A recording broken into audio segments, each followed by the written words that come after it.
Picture this. It's Friday night. It is -1 degree in London.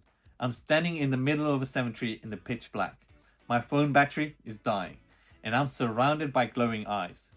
No, this isn't the start of a horror movie. And no, I haven't lost my mind. Well, debatable. This is what it looks like trying to build a billion-dollar company. I wasn't there to ghost hunt. I was there because I thought it was a shortcut to stick a poster on a bin.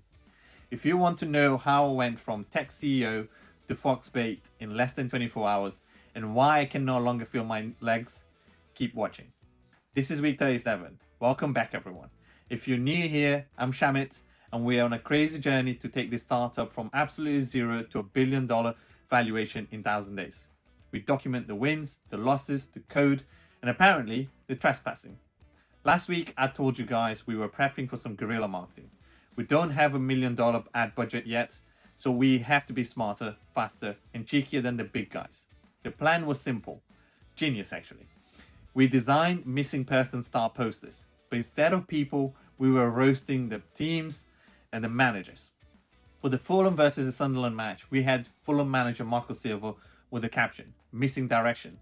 Last seen losing the midfield battle." Hilarious, right? It cuts through the noise. It's viral material. We printed them. We had sticky backs. We were ready to conquer London. At least I thought we were. So the target was Craven Cottage, Fulham Stadium. There's this beautiful path from Putney Bridge station that leads fans right to the ground. That was the prime real estate. I wanted every fan walking to that game to see our posters. I decided to go Friday night stealth mode, ninja style. Avoid the crowds, put the posters up, and get out. I get to the main path and it's closed, locked. I'm standing there freezing. But I'm an entrepreneur, right? We don't take no for an answer. So we pivot. I see another entrance nearby. It looks dark, like advanced darkness. But on Google Maps, it looks like it connects to the main road. So I walk in. Within 10 steps, I realize my mistake. I'm surrounded by headstones. I'm in a cemetery, at night, alone. But I tell myself, you want that billion-dollar company? Walk through the graveyard. So I turn on my phone torch. I'm walking, and suddenly at the end of the path, I see them. Two bright glowing eyes. Foxes. London foxes aren't like cute countryside foxes. These guys have seen things. They own the streets. I'm standing there holding a stack of posters thinking, this is it. This is how the company ends. CEO eaten by wildlife. I decide to be brave. I power walk past the foxes, get to the exit on the other side, and it's locked. I run to the second exit. Locked again. I found a bin box, slapped a poster on it while looking over my shoulder for the Fox Army, and ran to the third exit. Also locked. I had to walk all the way back, past the foxes, out the front entrance. I wasted an hour just to stick a one bin. So I finally get to the main road. I'm safe. Now it's time to work. I got to peel the back of the first poster. You know how stickers usually peel off in one nice piece? Not these. These had 5 different peeling parts. I'm there with frozen fingers in -1 degree, trying to peel 5 tiny strips of paper off a poster while the wind is blowing. I finally get it peeled. I go to stick it on a light post, it falls off. It turns out the council put this special anti-stick paint on the lamp post. Nothing sticks to it. It's like Teflon. I tried a tree. Trees are nature, right? They textured. Nope. Too rough. The poster just flapped in the wind and fell into a puddle. So now I'm panicking. I find a corner shop, run in and buy a roll of sellotape. But they don't have a cutter or scissors. So picture this. It is now 11 p.m. I'm walking street to street, biting sellotape with my teeth. Trying to tape paper to frozen trees. Avoiding the locals who definitely think I'm a serial killer. I walked for 4 hours. Eventually my legs just quit. They resigned.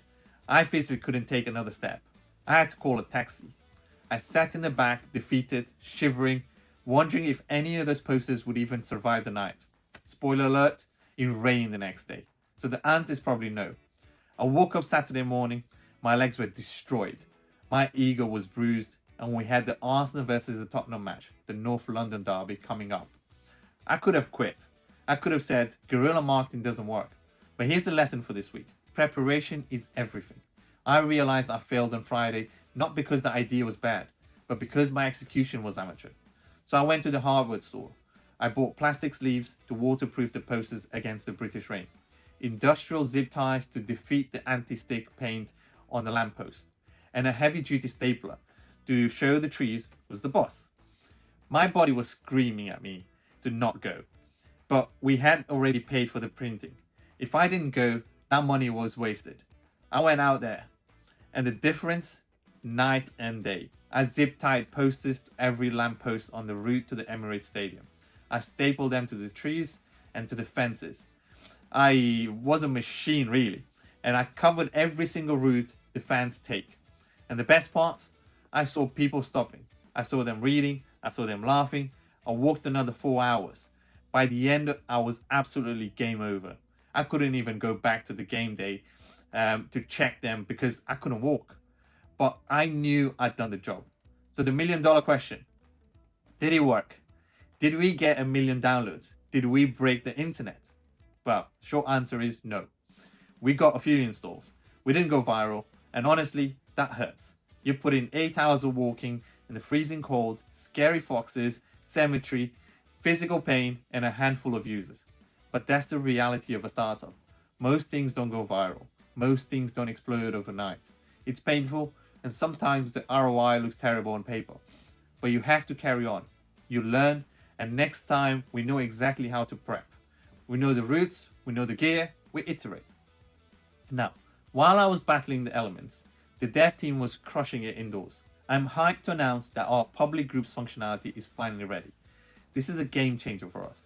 It took a while to build the architecture, but it's here.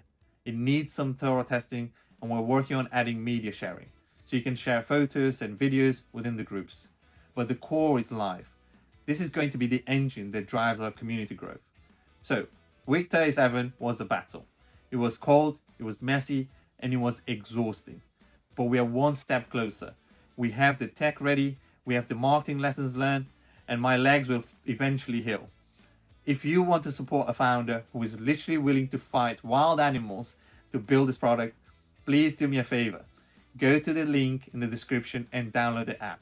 Give it a try, join a group, let me know what you think. I'm going to go ice my knees now. I'll see you next week. Let's get to that billion. Thank you.